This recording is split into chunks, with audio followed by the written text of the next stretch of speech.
tal? Buenos días. Soy la doctora Elmaicela Fuentes Lara. Soy residente de primer año de alergia e inmunología clínica. El día de hoy voy a presentar el caso clínico de la semana. Quiero agradecer a mi profesora asesor, la doctora en medicina Lucía Leal Villarreal, por su asesoría durante la preparación de este caso clínico. Y también un agradecimiento especial a la doctora Rosa Laura Villarreal, quien coordina la clínica de medicamentos. Vamos a empezar. Es un paciente del género masculino. Actualmente tiene 48 años. Su estado civil es soltero y nació y vive actualmente en el municipio de Guadalupe, aquí en Nuevo León. Se dedica a la carpintería. Sin embargo, desde que empezó la pandemia, el paciente se encuentra desempleado. La religión que profesa es católica y tiene como escolaridad preparatoria completa. La fecha en que se recibe esta interconsulta fue el 23 de abril del 2020 y la interconsulta fue referida por el Servicio de Medicina Interna. El interrogatorio fue un interrogatorio indirecto, fue poco confiable, fue dado por la hermana, quien no vivía con el paciente, ya que este paciente vivía solo, y fue indirecto porque el paciente presentaba una afasia global, que explicaremos durante el desarrollo de todo nuestro caso clínico. Como antecedentes heredofamiliares, tuvo un padre que murió a los 63 años de edad por cáncer de próstata, una madre finada a los 62 años, ojo aquí porque la madre falleció 6 meses previos al ingreso hospitalario del paciente. Ella murió por complicaciones de hipertensión arterial y de diabetes mellitus tipo 2. Tiene 9 hermanos, de los cuales 2 hermanos cuentan con el diagnóstico de diabetes mellitus tipo 2 y aparentemente el resto se encuentran sanos o sin ninguna enfermedad.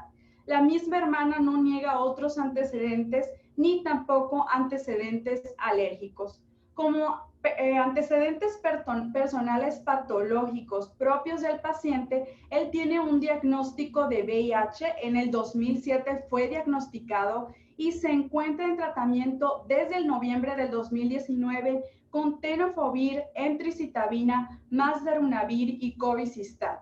Como cirugía refiere únicamente un drenaje de absceso hace 15 años. Sin embargo, tampoco se conoce la causa o el porqué de este absceso. Lo que sí refiere la hermana es que el paciente aparentemente presenta una alergia a las sulfas. Ella refiere que posterior al consumo de este medicamento, el paciente empieza a presentar ronchas grandes de manera generalizada, probablemente compatibles con una urticaria o también compatibles con algún otro tipo de exantema maculopapular. Sin embargo, desconoce el tiempo en el que aparecen las lesiones, la duración y alguna otra característica. Lo que sí sabemos es que estas lesiones no presentan descamación y tampoco ha producido alguna complicación ni ha requerido de algún ingreso hospitalario. El paciente fuma desde los 21 años a razón de 20 paquetes al año. Refiere que tiene un alcoholismo ocasional sin llegar a la embriaguez. Como niega drogas y también la presencia de tatuajes, el COMB es negativo y de las mascotas actualmente no tiene ninguna.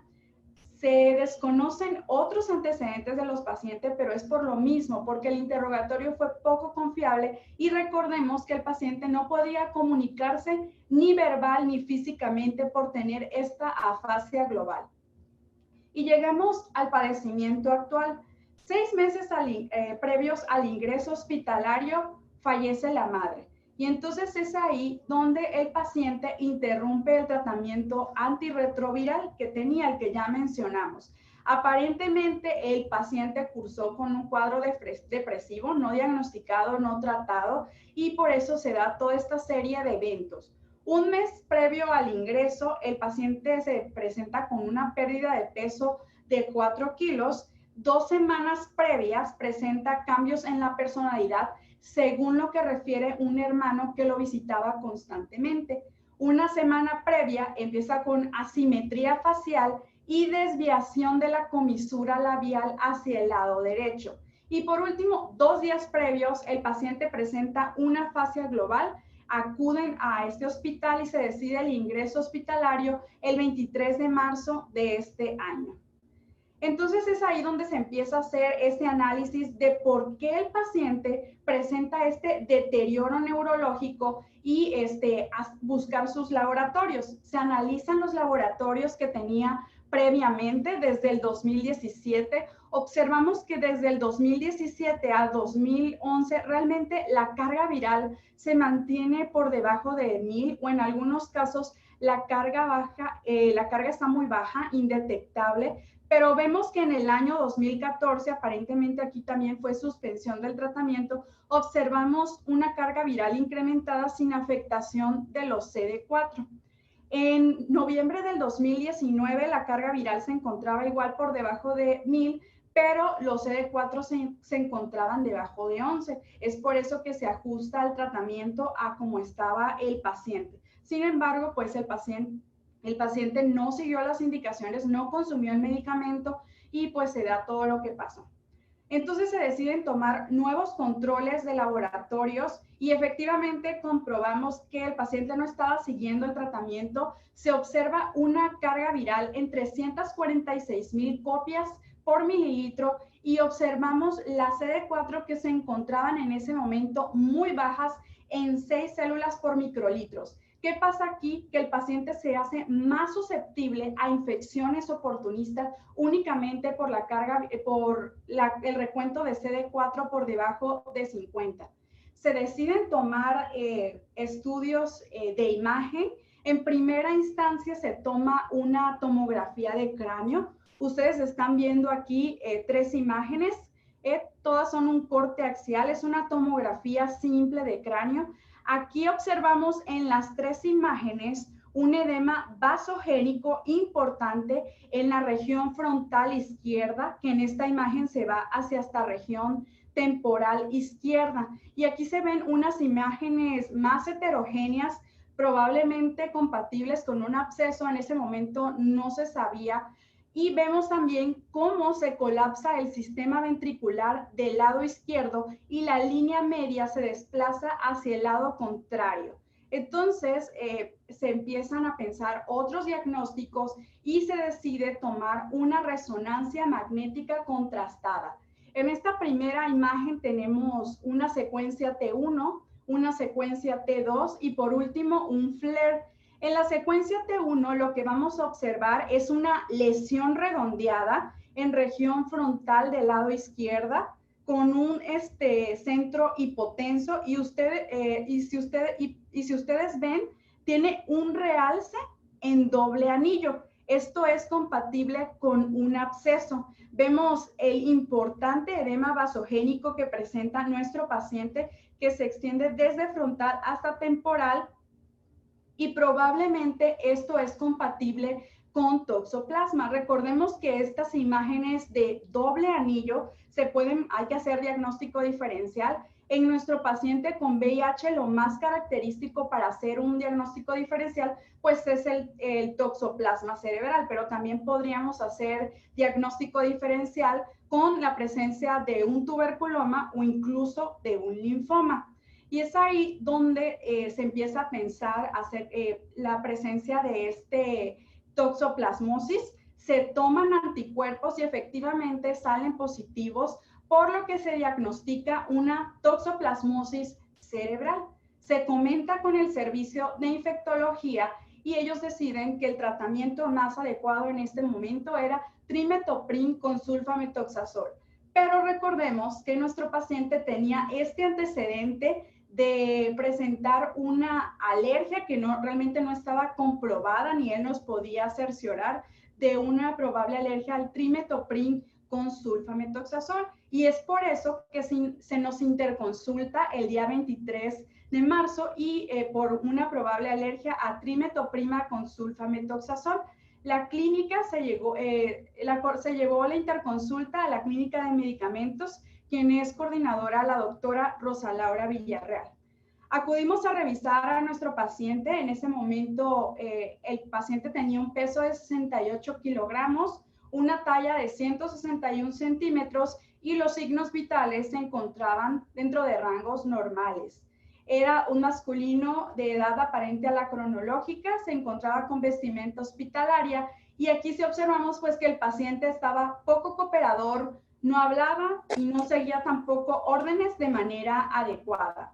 Dentro de la exploración de cabeza, el cráneo estaba sin ninguna deformidad, los ojos tenían ninguna alteración que se pudiera ver, la membrana timpánica de los oídos estaba íntegra y tampoco se veía ningún dato de infección. Y en la boca sí observamos unas pequeñas manchas blanquecinas, algodonosas, probablemente compatibles con una candidiasis orofaringea. En los pulmones no se observó adecuada entrada y salida de aire, no se observaron estertores ni tampoco sibilancias. Y en los ruidos del corazón no se encontró ningún tipo de ruido agregado. El abdomen estaba sin ninguna otra alteración y sin datos de alarma abdominal.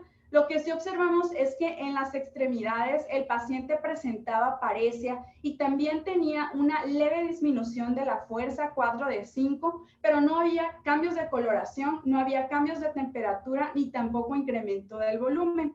Y lo más importante aquí fue la exploración neurológica, donde el paciente se encontraba con un Glasgow de 10, presentaba aproxexia, afasia global, una parálisis facial central y el resto de los pares craneales estaban sin alteraciones.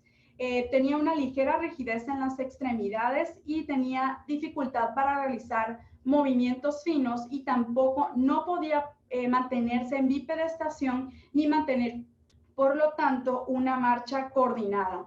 No había signos de alteración meningia, ni Kernick, ni Brudzinski, y la sensibilidad en ese momento pues no se encontraba valorable.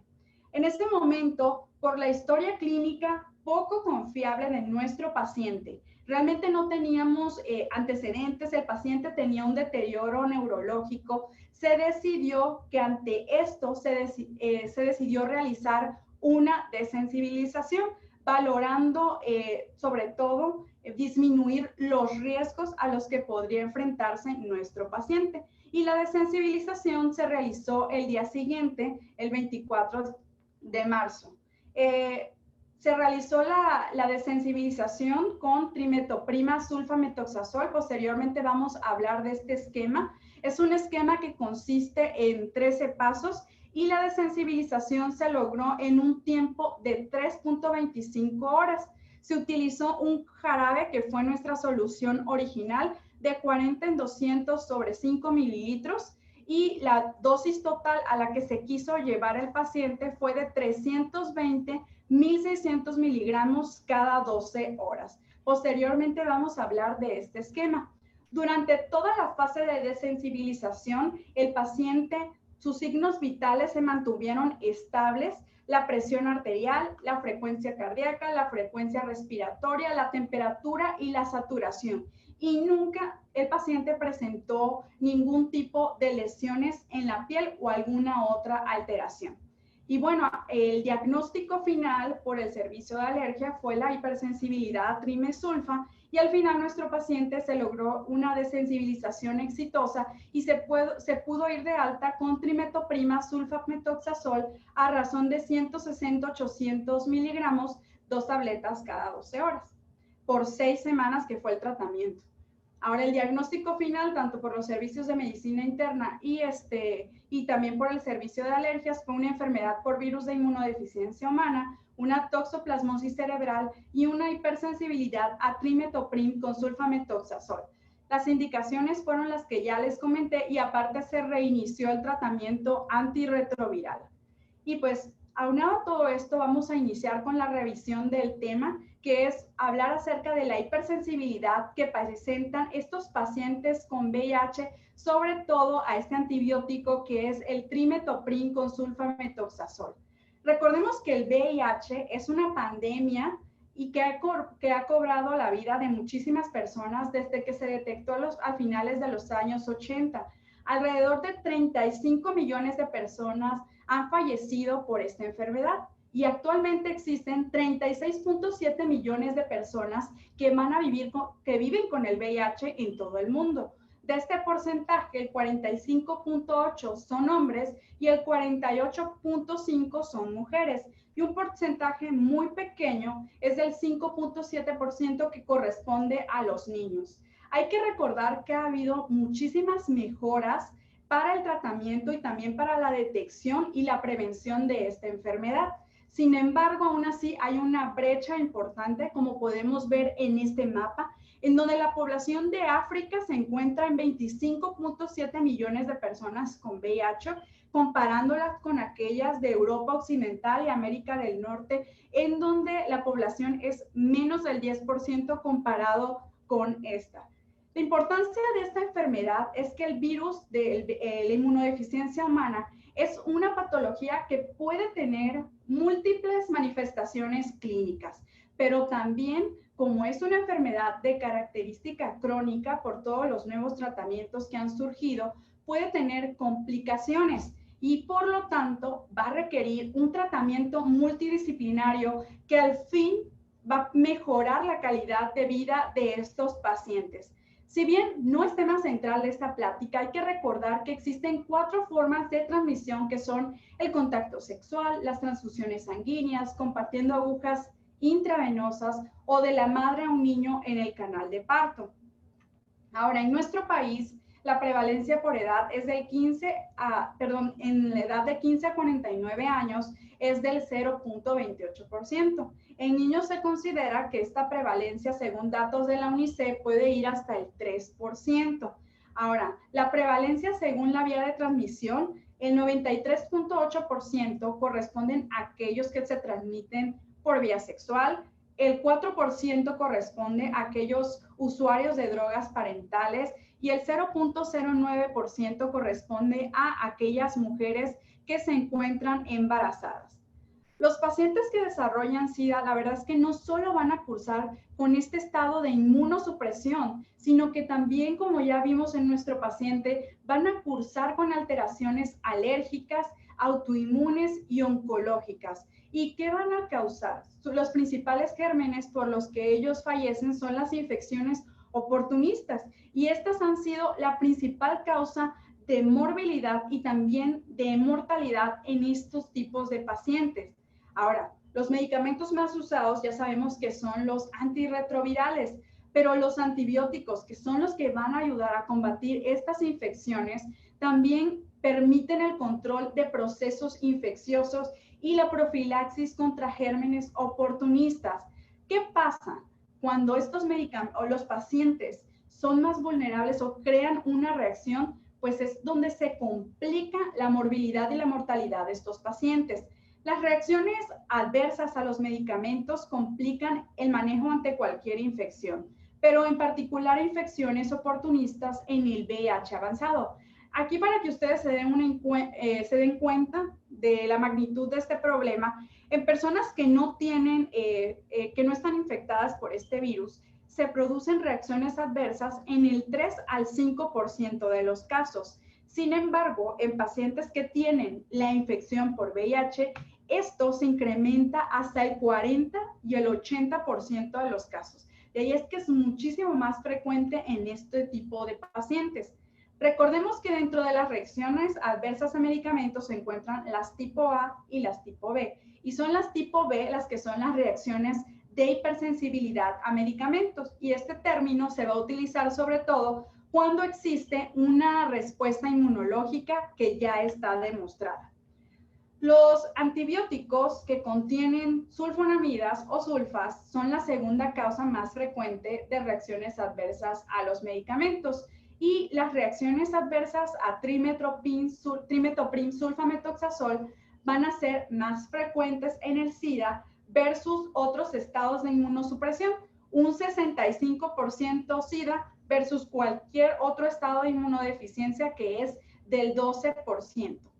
Ya que sabemos que el trimetoprim sulfametoxazol es conocido también como cotrimoxazol, Bactrim, ¿y qué va a hacer? Es una combinación entre dos agentes antimicrobianos que van a actuar sinérgicamente y van a actuar contra una gran variedad de bacterias aerobias, gram positivas y gram negativas, hongos y también algunos protozoarios. Ahora, para conocer un poquito más de las sulfas, hay que recordar que están formadas de 3 estructuras. Esta es la propia estructura de la sulfanilamida y tiene dos estructuras agregadas que son el anillo heterocíclico N1 y el anillo aromático amino N4. Cuando hablamos de una reacción tipo 1, es decir, mediada por IgE, no se ha demostrado que exista una IgE en contra de la estructura de las sulfas o del anillo N4 del amino aromático. Entonces se cree que este tipo de reacción es ocasionada por esta estructura, que es la alarinamina. Y cuando es una reacción no tipo 1, es decir, tipo 2, tipo 3 o tipo 4, se considera que la estructura principalmente involucrada va a ser el anillo amino aromático N4. Si ustedes ven en esta imagen, las sulfas son muy parecidas al ácido para-aminobenzoico, es muy parecida. La parte de la arilamina es la que le va a dar la toxicidad junto con el anillo benceno y esta parte es la que le va a dar su función antibacterial. Pero, ¿cuál es su principal función de estos medicamentos? Pues inhiben la síntesis de ácido fólico. Por lo tanto, van a impedir la conversión de ácido para-aminobenzoico o ácido PABA en dihidroteroato. Ahora, combaten una gran variedad de bacterias que son gram positivas, gram negativas, sobre todo cocos y bacilos gram positivos y gram negativos, pero también infecciones por intracelulares atípicos. Recordemos que los seres humanos y las bacterias tenemos ADN y para formarse ese ADN tenemos que tener las purinas y las pirimidinas. En la estructura central de las purinas y las pirimidinas se encuentra el ácido fólico. Esta es una breve imagen que muestra cómo se forma el DNA. Tenemos que el ácido para-aminobenzoico o PABA necesita de la acción de la sintasa dihidroteroato para convertirse en ácido dihidroteroico.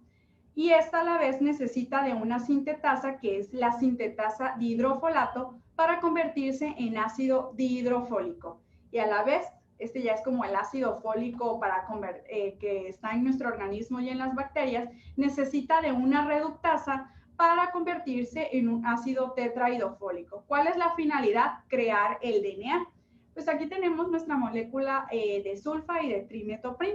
Esta va a actuar sobre todo inhibiendo de manera competitiva la dihidroteroato sintetasa, pero este mecanismo no va a ser tan efectivo para inhibir la síntesis de ácido fólico. Por eso es que tiene que actuar el otro medicamento inhibiendo la la sintetasa dihidrofolato y por lo tanto así se inhibe la producción de DNA. Recordemos que este medicamento es un bacterioestático y este es el mecanismo de acción.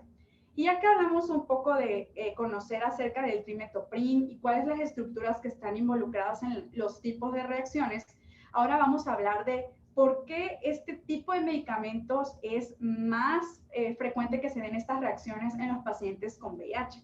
Realmente la fisiopatología es multifactorial, pero estos 5 mecanismos son los más importantes. Uno es que puede haber cambios en el metabolismo de los medicamentos, puede haber también disregulación del sistema inmunitario, un propio estrés oxidativo de las células, la predisposición genética o los mismos factores virales implicados. Ahora, ¿cuáles son los factores de riesgo? Yo aquí les puse los 6 más importantes y cuáles presentó nuestro paciente. La disminución de los niveles de linfocitos TCD4 por debajo de 100. Recordemos que nuestro paciente tenía CD4 en 6 células por microlitro. La relación de CD4-CD8 está por debajo de 0.10. Si bien no tenemos los valores de CD8, podemos intuir por los valores de CD4 que esta relación está muy disminuida. La duración del tratamiento menor de 14 días, pues nuestro paciente no tenía tratamiento con trimetoprim, así que este factor de riesgo no lo tenía. Tenemos un incremento en la carga viral. Nuestro paciente tenía 346,000 copias, otro factor de riesgo. El género masculino, otro factor de riesgo. Y bien, este último, que también es un factor de riesgo, no lo presentaba nuestro paciente, que es el antecedente de sífilis. En general, los mecanismos van a ser desconocidos, pero en la mayoría de los casos se ha visto que son mecanismos tipo 1, es decir, casos específicos de IgE. Y aquí es donde se postula una propia base genética en donde los antígenos leucocitarios humanos puedan estar implicados. Sin embargo, a pesar de que sí se ha visto una asociación con los HLA, se desconoce este mecanismo fisiopatológico. Sí se ha visto o se ha demostrado que existe esta asociación sobre todo con los haplotipos HLA de clase 1, el A30B13CW6 y también la presencia de HLA-B22. Y este último es el que se ha visto con una mayor asociación. Las sulfonamidas han sido implicadas en una gran variedad de reacciones, pueden ser desde tipo 1 hasta tipo 4 y por lo tanto pueden tener desde reacciones inmediatas mediadas por IgE hasta erupciones cutáneas mediadas por células T benignas, reacciones cutáneas graves como el SCAR o el síndrome de Dres.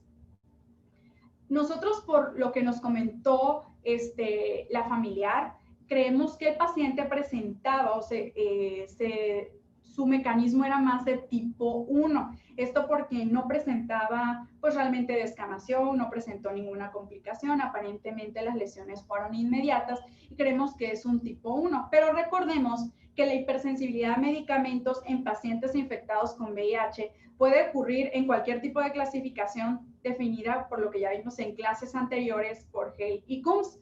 Y bueno, en la tipo 1 tenemos aquella que es mediada por IgE.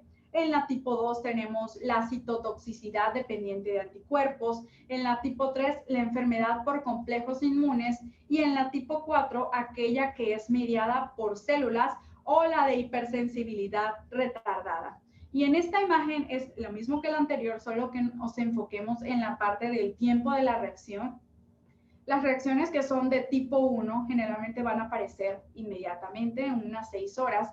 En cambio, a diferencia de las reacciones tipo 4, estas se pueden presentar en mayores horas, incluso días o incluso también semanas. Las reacciones, de acuerdo al tiempo en el que aparecen, se dividen en reacciones inmediatas y reacciones no inmediatas. Entre las reacciones inmediatas son aquellas que aparecen en menos de una hora, tal como les muestro en esta imagen, y las no inmediatas en más de una hora. Nuestro paciente, como ya les comenté, aparentemente tenía una reacción de tipo inmediata, pero estas reacciones pueden ir de reacciones muy leves, como las que aparentemente presentó nuestro paciente, como una urticaria, un exantema maculopapular, pero también ir muy graves como una anafilaxia. De hecho, hay estudios en donde se ha demostrado que pacientes con VIH que reciben sulfametoxazol en gotas pueden desarrollar una reacción anafiláctica grave. También existen las reacciones tardías, no son propias de las que presentaron nuestros pacientes porque realmente no presentó una descamación, alguna otra complicación, pero estas se dividen en reacciones cutáneas tardías y en reacciones tardías extracutáneas. De las tardías cutáneas van a ser las más frecuentes. De hecho, un estudio que involucró a más de 1,000 pacientes hospitalizados tratados con trimesulfa, se observó que el 3.3% de estos pacientes presentaron reacciones cutáneas dentro de las 72 horas en la mitad de los pacientes. Y sobre todo esto se asoció con dosis más altas de trimetoprim sulfametoxazol. Y de las reacciones extracutáneas, pues la lesión hepática inducida por fármacos se va a informar en la mayoría de los casos. Se va a presentar entre los 2 a los 12 días, de haberse iniciado la terapia, y también se ha informado casos raros con hepatotoxicidad y pancreatitis hemorrágica. Este es un estudio que habla acerca de las reacciones adversas cutáneas asociadas a este antibiótico, que es las sulfas. Se hizo un estudio en 191 pacientes. Ustedes pueden observar que aquí el 59.7% de los pacientes fueron mujeres versus un 40% que fue hombres. También la historia de atopia que se presentó en un 20.9% de los pacientes, la historia de intolerancia en un 16.2% y bueno, otras enfermedades. De aquí, otra cosa muy importante es el tipo de manifestación cutánea que se presentó. Aquí tenemos que el 36% se asoció a un rash maculopapular, pero también a una erupción fija medicamentosa en el 22% de los casos y un angioedema con o sin urticaria en el 12.6% de los pacientes. ¿Qué pasa en los pacientes con VIH? Estos pueden tener reacciones que son serias y reacciones que no son serias. En las reacciones, aquí los dividen pacientes negativos y pacientes positivos. Observamos que las reacciones que son serias, si bien se presentan con mayor frecuencia en los pacientes positivos, esto no alcanza una significancia estadística, pero también tenemos mayor frecuencia de reacciones no serias en pacientes con VIH. Sin embargo, esto sigue sin ser significativo. Dentro de las reacciones serias, la que está asociada con VIH y que alcanza un valor de significancia estadística es el síndrome de Stevens-Johnson, que se presentó en 9 pacientes con un 21.4%, que corresponde a una importante estadística significativa. Analizando las reacciones que no son serias, también vemos que son más frecuentes en los pacientes que tienen VIH. Por ejemplo, aquí vemos que la erupción maculopapular se presenta en el 54, en 23 pacientes versus 8 pacientes, y también las reacciones de un eritema multiforme se presentó en un paciente versus uno negativo, y aquí lo único que cambió fue las reacciones fijas medicamentosas. Pero vemos que estos dos, tanto las erupciones maculopapulares como la urticaria, alcanzan una significancia estadística.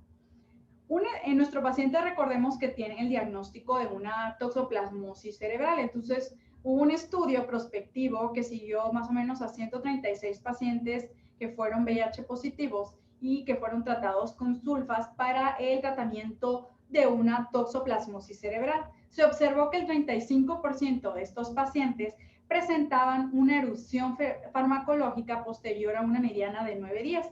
También el 85% habían desarrollado un exantema maculopapular y 3 casos tuvieron erupciones cutáneas graves y un caso hubo que desarrolló un síndrome de Stevens-Johnson. Si ustedes ven, realmente es un porcentaje muy alto el que pueden desarrollar estos pacientes de manifestaciones. Ahora, en nuestro paciente fue muy importante valorar todo este tipo de cosas, los factores de riesgo, la historia clínica poco confiable, también estos factores de riesgo que fueron 4 de 6, el interrogatorio poco confiable y que el paciente no se pudiera comunicar con nosotros. Fue importante, ¿por qué? Porque en primera instancia nosotros creemos que pues, se puede hacer una prueba de provocación controlada, también que se llama reto oral, que pues es el método de referencia para el diagnóstico, pero realmente no siempre es posible realizarla como en este paciente por cuestiones éticas y por cuestiones prácticas. Y aquí es donde se debe evaluar el riesgo-beneficio y realmente tener la certeza de la gravedad de la reacción previa.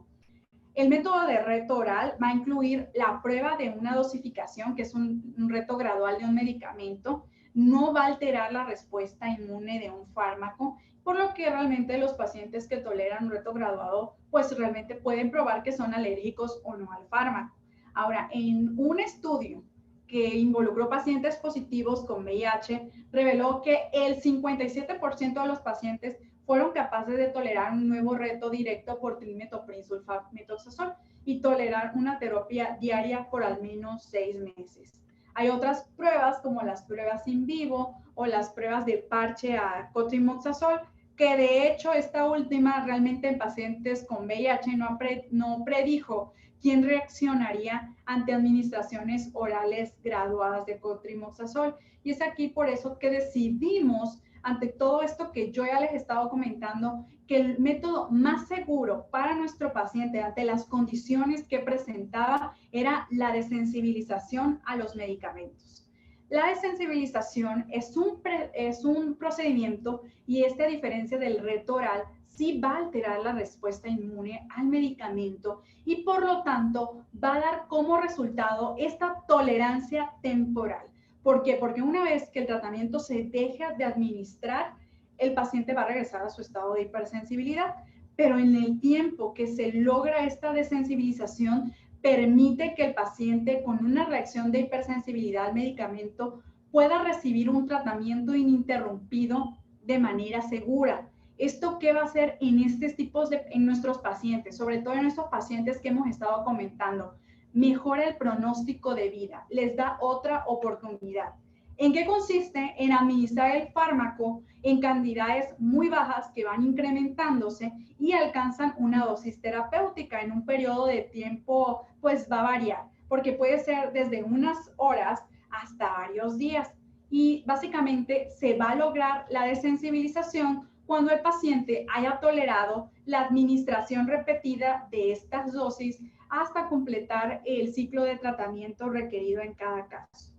¿Cómo se logra la desensibilización? Hay varios mecanismos, por ejemplo, la alteración de la expresión de los receptores de superficie, el bloqueo de la generación de anticuerpos de IgG, la señalización celular alterada en los mastocitos y los basófilos, y los receptores inhibidores como TIM, que básicamente inhiben los factores de transcripción dentro de la célula.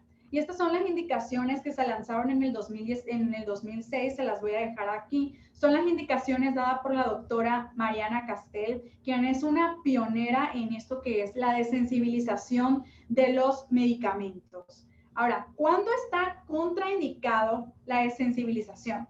Sobre todo en pacientes que hayan presentado una reacción en donde hay un antecedente importante de descamación significativa, ya que con pequeñas dosis que nosotros administremos del medicamento podemos inducir una respuesta muy grave. Por ejemplo, aquí entran el síndrome de Stevens-Johnson, el síndrome de Dress y algunas otras enfermedades.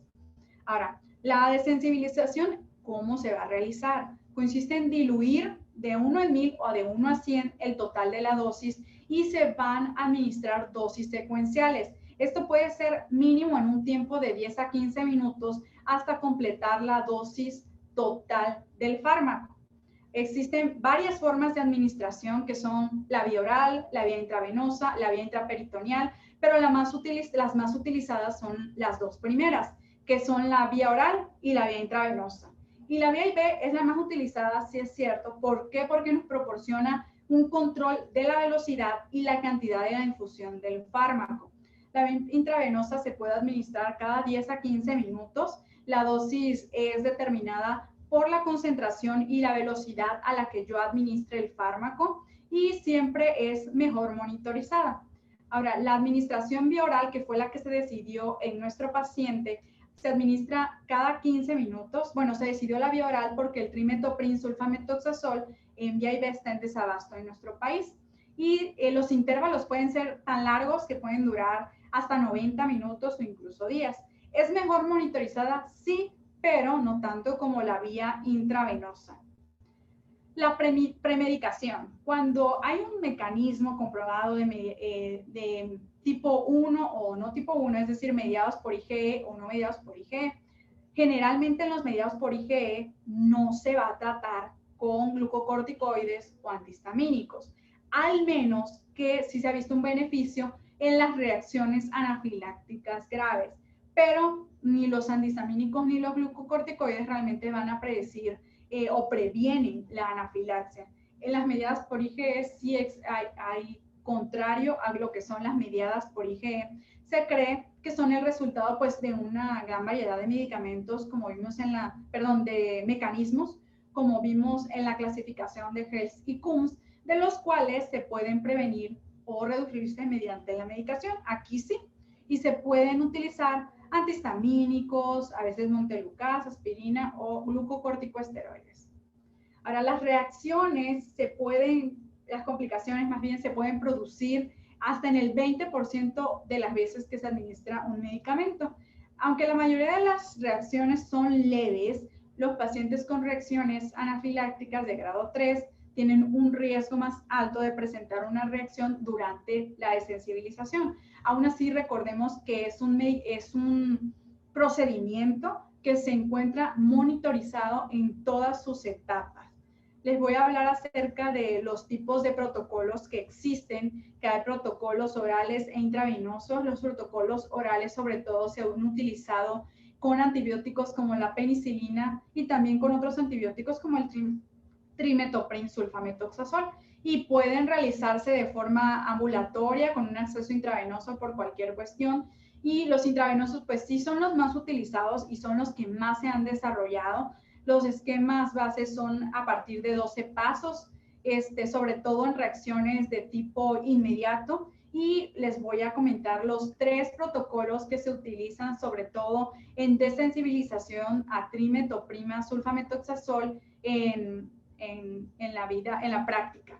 Este es un esquema de sensibilización rápido de 6 horas que consta de 12 pasos. Sin embargo, las dosis de los medicamentos se van triplicando, cuando ahorita en la actualidad lo ideal es que se vayan duplicando las dosis. El tiempo aquí es de 6 horas. Hay esquemas intermedios de desensibilización a trimetoprima sulfamethoxazol que duran aproximadamente 3 días, tal como se muestra en esta imagen. Y como vemos aquí, las dosis se van duplicando o incluso incrementando posterior al 25%. Y por último tenemos el esquema de desensibilización lento, que puede durar hasta 10 días.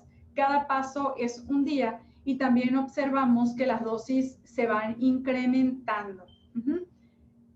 Lo que quiero mostrarles aquí es lo que hacemos en nuestra clínica, quien la coordinadora es la doctora Rosa Laura Villarreal González. En nuestro centro de alergia se hace lo siguiente. Se utiliza un esquema de desensibilización, el cual está en vías de publicación. Son 13 pasos secuenciales, cada uno con un paso con una duración de 15 minutos. ¿Y qué se logra aquí? Una desensibilización ultra rápida en un tiempo de 3.25 horas. Se utilizan 3 soluciones, fueron las que se utilizaron en nuestros pacientes. En nuestro paciente la solución 1A, la solución A, que es una dilución de 1 en 100 de la solución original de nuestro jarabe. La solución B, que es 1 en 10 de la solución original, y la solución C, que es 1 en 1 de la solución original. Si ustedes ven aquí, lo que hacemos es duplicar las dosis en cada paso. Aquí cuando cambiamos de solución únicamente se incrementa al 25%, pero seguimos duplicando las dosis. De nuevo, incrementamos más o menos al 25% y duplicamos la dosis hasta alcanzar la dosis que queremos en nuestro paciente, que en este caso queríamos administrar las tabletas de 320, 1600 para 12 horas, lo cual se logró de forma segura en nuestro paciente, en un total de 3.25 horas. La clínica de medicamentos desde el 2018 hasta la fecha lleva 150 desensibilizaciones, de las cuales el 7.3% corresponde a aquellas con hipersensibilidad a trimetoprima con sulfamethoxazol. Tenemos 11 pacientes y de estos el 63% corresponden a pacientes con VIH. Dentro de las reacciones tenemos pacientes que han presentado sobre todo reacciones tipo 1 y reacciones tipo 4. Las reacciones tipo 1 son las más frecuentes, que se presentan hasta un 55% de los casos en nuestros pacientes. Las reacciones tipo 1 que se presentan con anafilaxia, que tenemos 33% que corresponden a 2 pacientes. Se presentaron rash en el 67% de nuestros pacientes. En las reacciones tipo 4, el eritema fijo en 40%. Y por último, el eritema maculopapular en un 60% de nuestros pacientes. La distribución de hombres y mujeres es más frecuente, se ha visto más en nuestros pacientes, en el 63% corresponden a hombres y el 37% a mujeres. Aquí les dejo una tabla muy general en donde hablamos del total de nuestros pacientes que hemos desensibilizado, el sexo que corresponde, que ya les mencioné, y los diagnósticos, así como el tipo de reacción que ya se los mencioné en las gráficas anteriores. Como conclusiones personales, el VIH ha pasado de ser una enfermedad con alta mortalidad. ¿Por qué? Porque se han desarrollado pues nuevos tratamientos, nuevos medicamentos para profilaxis y por lo tanto esta mortalidad ha disminuido. Pero también es una enfermedad que al incrementar el pronóstico de vida incrementan las condiciones que generan gastos, sobre todo de atención para los sistemas de salud pública. Aquí, como en nuestro paciente vimos, las infecciones oportunistas que van a ser son la causa de una morbilidad y de una mortalidad significativa en todo el mundo en pacientes con VIH. ¿Qué permite un esquema de desensibilización? Mejorar este pronóstico, brindarle a nuestro paciente la opción de tratamiento adecuada y la reintroducción a este paciente al trimethoprim sulfamethoxazol. ¿Por qué? Porque es una medida eficaz y porque es una medida segura en este grupo de pacientes. Al final lo que quiero es que este es un video, es de nuestro paciente, no le puse sonido, pero es un paciente, es nuestro paciente en donde le están preguntando su nombre, el paciente responde, esto fue 15 días posterior ya a iniciar el tratamiento, el paciente ya sigue órdenes, se moviliza, ya tiene básicamente está mejorado. Y esto sobre todo porque se le brindó esta opción de tratamiento que fue la desensibilización y se pudo mejorar la calidad de vida en este paciente. Gracias.